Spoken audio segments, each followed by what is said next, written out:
Seperti apa sih orang hidup minimalis itu? Dasarnya apa? Yang pertama, kalian harus mengenali gunanya setiap barang yang kalian miliki. Jadi ketika kalian tahu gunanya, nanti kan kalian ngerti nilainya. Banyak orang yang ketika punya sesuatu yang dilihat bukan gunanya, mungkin gayanya, mungkin apalah trennya, mungkin dan lain sebagainya. Kalau bagi seorang minimalis, pertama-tama yang dilihat gunanya. Misalnya HP ini tak kasih casing biar gak kelihatan mereknya. Meskipun teman-teman bisa menebak ini HP apa, yo jelas HP murah. Nah, tapi kan kita ndak lihat gayanya, ndak lihat mereknya, ndak lihat trennya. Yang dilihat apa? Gunanya. Yang penting kalau teman-teman WA bisa masuk, saya bisa baca, bisa jadi alat komunikasi yang efektif misalnya.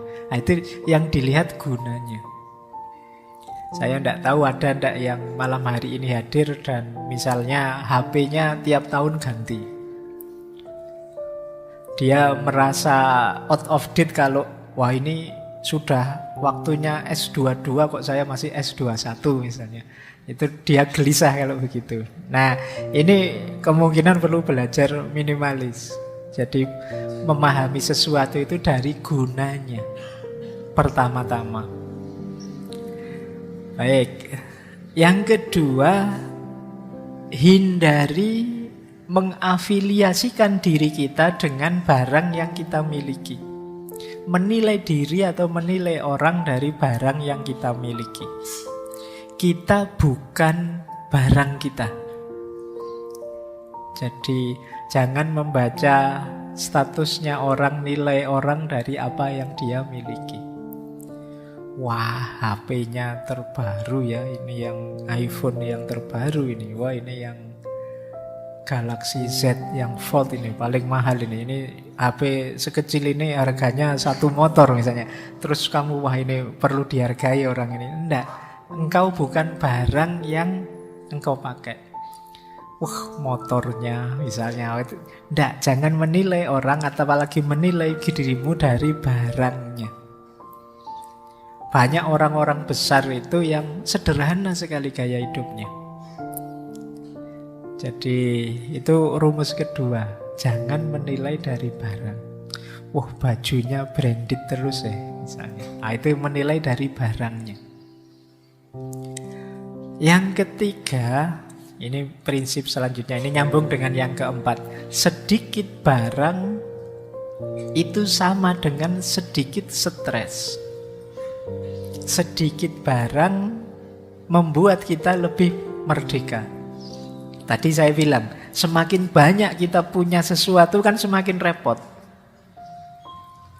Kemarin motornya motor lama pitung tahun 70-an misalnya. Itu kamu parkir di depan kamar kos-kosanmu semalam tidak dikunci, kamu santai, tidak khawatir, tidak stres. Malingnya juga wegah apa barang kayak gitu.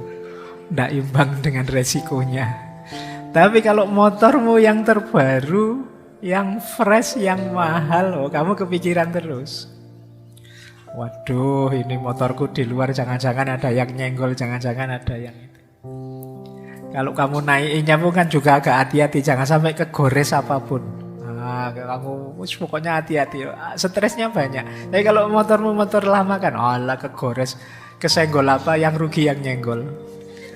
Ayo, prinsipmu kan begitu mikirnya kan, kamu tidak stres. Jadi tidak kepikiran, yang biasa-biasa saja.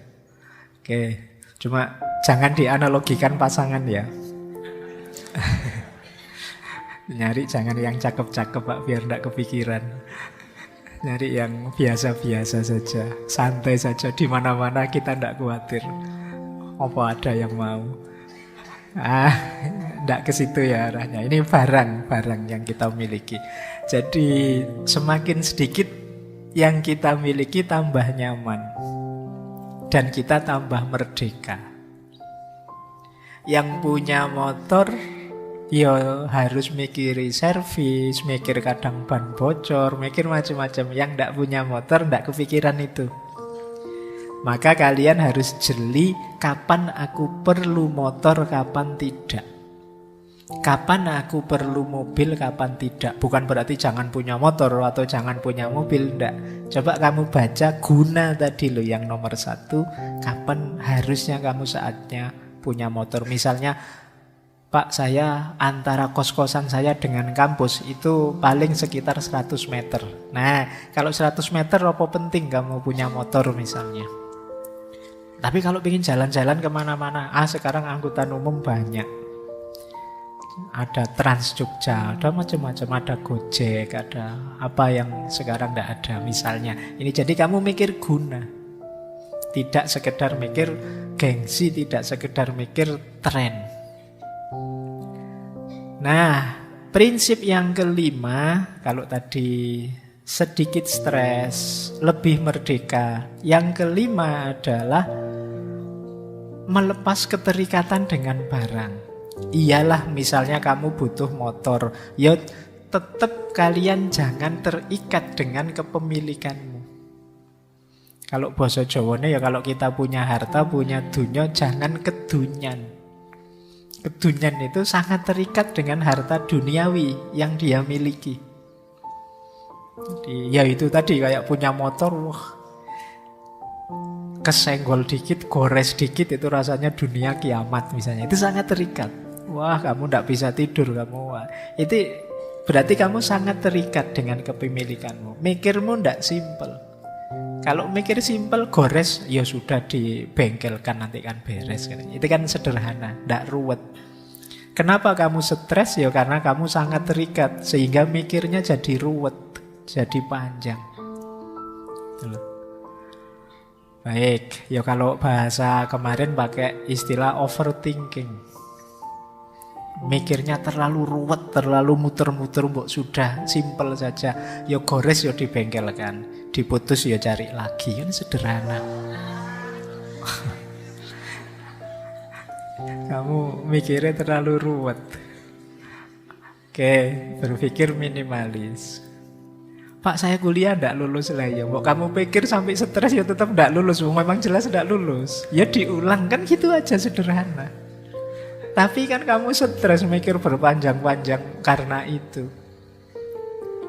Wah, kenapa ya tadi saya waktu presentasi kok tidak maksimal, ngomongnya salah-salah, harusnya lebih bagus. Ya sudah, sudah kejadian. Ya besok diperbaiki lagi. Tidak usah terlalu banyak angen-angen dipikir.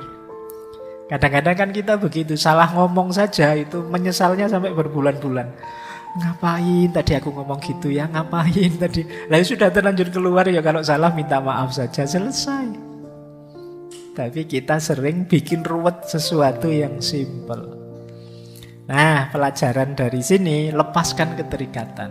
Biar kita tidak terlalu terikat sehingga untuk hal-hal yang tidak penting kita terus jadi baper. Terus, nah ini jadilah penjaga pintu yang baik. Maksudnya jadi penjaga pintu yang baik itu ya, barang keluar atau barang masuk itu kita harus sangat hati-hati. Penting tidak sih aku beli barang ini meskipun flash sale, meskipun serba 1000 cuma 1000-an, meskipun apa aku harus punya barang ini. Bukan urusan kamu mampu beli atau tidak, gunanya apa yang kamu beli itu. Wah, ini lumayan loh Pak, kaos ini 100.000 dapat 6. Ada yang mana beli itu? Begitu nyampe kamu kaget, aduh kaosnya kok kayak gini, mau dipakai apa ya ndak malu. Akhirnya nggak dipakai, cuma numpuk saja di kamarmu. Atau kamu pakai tidur saja, kalau ada temanmu datang cepet-cepet kamu ganti. Nah, itu kenapa? Karena kemarin kamu mikirnya ndak panjang. Kamu bukan penjaga pintu yang baik. Jadilah penjaga pintu yang baik. Jadi kamu pikir, penting tidak sih aku beli ini? Harus tidak sih aku beli ini? Apapun itu. Bahkan mungkin termasuk hal-hal yang menurutmu, ini buku loh Pak misalnya. Penting tidak sih buku? Sekarang kan banyak buku-buku yang online. yang bisa langsung diakses. Penting tidak sih kamu beli buku yang fisik misalnya, bukan yang online? Mungkin bagi sebagian penting Pak, karena saya tidak nyaman kalau baca di HP atau di tablet. Saya nyamannya ya ada fisiknya. Sementara bagi yang lain, oh enggak Pak, saya nyamannya ya online saja. Kamar saya sudah tidak cukup diisi banyak barang, repot saya ya sudah. Nah, ini kalian mikir gunanya. Maka kalian menjaga pintu itu ya filternya gunanya tadi. Tidak mentang-mentang ada yang baru. Kemudian nikmati ruang. Nikmati ruang itu kalian bisa bahagia kalau mampu menikmati ketiadaan, kekosongan, ketidakpunyaan. Jadi dalam hidup kita itu kalau kalian maunya isi terus justru sulit bahagia. Justru kalian harus latihan bahagia dengan tidak. Nikmati ruang. Tak kasih contoh ya, ada cerita masyhur sekali. Banyak orang menganggap ini ceritanya Nasruddin Hoja. Jadi satu ketika ada tetangganya datang. Tetangganya ini sumpek, stres, hidup ini rasanya kok masalah banyak sekali. Datang ke Nasruddin. Dia tanya, wahai mullah, ada ndak nasihat buat saya biar hidup saya ini nyaman, lega itu. Kata Nasruddin, gini saja, kamu beli ayam 5, terus kamu pelihara di dalam rumah. Wah, beli dia ayam 5 dipelihara di dalam rumah. Tambah sumpek dia, ya gimana gak sumpek oh, di rumah kemana-mana ketemu ayam belum kotorannya.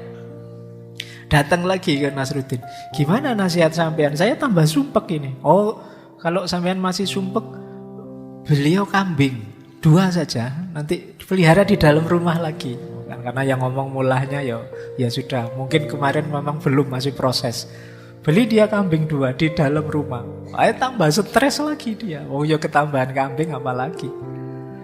Tambah jungkir balik dia. Datang lagi ke temannya, sampean ini gimana? Tipsnya kok tambah ruwet gini, tambah lama tambah. Oh kalau masih belum, ini puncaknya. Sampean beliau sapi. Taruh di dalam rumah. Wah, seminggu kayak gitu, wah tambah pontang-panting dia. Nah, akhirnya datang lagi. Wis gimana ini mullah? Kalau yang terakhir ini tidak sukses ya berarti sampean memang tidak pinter. Saya tidak mau lagi konsultasi. Kata mullah, nah sekarang saatnya. Kamu keluarkan sapinya, jual lagi. Nah, akhirnya sapinya dijual. Begitu sapinya dijual, dia merasa alhamdulillah agak lega sedikit. Karena sapinya sudah keluar. Datang ke mullah, lumayan mullah sudah agak lega sekarang. Bagus, tapi masih belum, masih sumpek. Oke, kalau masih sumpek, kambing yang 2 tadi kamu jual lagi. Kambingnya dijual, sekarang tinggal ayamnya. Tambah lega lagi dia. Nah terakhir ngadep mullah. Nah yang terakhir kalau kamu masih belum lega juga, ayamnya kamu ambil, kamu jual. Begitu ayamnya dijual, sekarang rumahnya longgar lagi, tidak ada lagi binatang di rumah. Seneng dia, bahagia. Alhamdulillah, nyaman sekarang hidupku. Nah ini dia belajar apa? Menikmati ruang. Padahal sebelumnya kan sudah begitu. Sudah tidak ada apa-apa, tapi dia tidak bahagia. Kenapa? Dia tidak mampu menikmati ruang. Sebagian besar kita menganggap bahwa wah rumah saya ini belum ada apa-apanya loh. Mebelnya mebel kuno, terus kita biasanya merasa minder kalau tidak punya apa-apa. Padahal di antara jalannya kita untuk bahagia itu kita bisa menikmati ketidakadaan, kekosongan. Jadi justru tidak punya itu ringan. Kayak tadi, tidak punya itu bebas stres, kita merdeka. Jadi ayo mampu menikmati ruang. Kemudian selain menikmati ruang, ada prinsip menyukai tidak harus memiliki. Nah ini kamu sering pakai ya. Iya.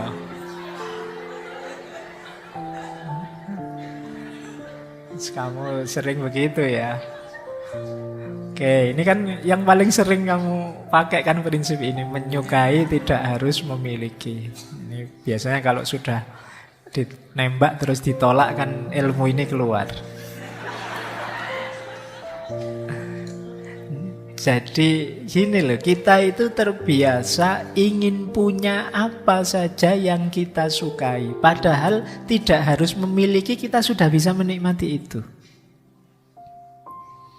Misalnya, wah saya seneng es krim Pak. Kan tidak harus kita beli mesin pembuat es krim.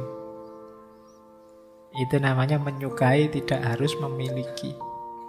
Wah saya seneng Pak ayam yang crispy itu. Oh terus nggak cuma beli ayam crispy, kamu mati-matian pingin beli panci atau apa yang bisa bikin ayam crispy. Akhirnya kamu beli beneran pancinya, tapi begitu mau bikin, repot amat, beli saja ada. Terus barangnya cuma numpuk di rumah, di kamarmu. Pak ini alat perebus telur loh Pak, efektif sekali, gampang ngerebus telur. Terus kamu beli, tapi terus kamu, lah ngapain beli telur direbus repot-repot kalau di warung tinggal ngambil selesai. Jadi kita sering punya prinsip kalau suka ya beli. Saya senang sekali dengan jus Pak. Wah, terus kamu beli juicer untuk ngejus itu. Tapi yo sering tidak dipakai. Yo kamu sukanya pulang dari kampus ya beli aja jus pinggir jalan selesai. Akhirnya barang numpuk. Nah itu yang dimaksud ya, menyukai tidak harus memiliki. Yo kalian seneng baju-baju bagus kan tidak harus terus beli mesin jahit. Jadi tidak harus kamu kursus desainer. Jadi menyukai tidak harus memiliki, tidak ada hubungannya dengan pacaran ini. Ayo, meskipun ya bisa kamu pakai. Baik ya, jadi ini prinsip. Ini ternyata ini prinsip luas universal. Kamu kemarin ngertinya hanya untuk itu. Ternyata yang hidup itu memang menyukai tidak harus memiliki. Terus bahagia dengan cukup. Ya hidup ini memang harus pas, tidak lebih, tidak kurang. Lebih itu tidak enak, ada tugas ekstra. Kurang juga tidak enak, berarti ada yang tidak terpenuhi. Ayo latihan bahagia dengan cukup. Cukup dengan parameter guna tadi ya, bukan parameter tren, bukan parameter gaya dan lain sebagainya. Kalau HP edisi jadul cukup untuk segala macam kepentinganku hari ini, ya sudah. Kalau laptop lama sudah cukup, ya tidak harus beli laptop baru.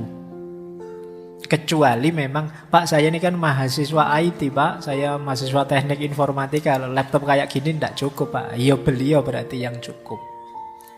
Jadi cara berpikirnya begitu. Mainnya diguna, bukan gaya. Ini prinsipnya. Jadi ayo latihan bahagia dengan cukup.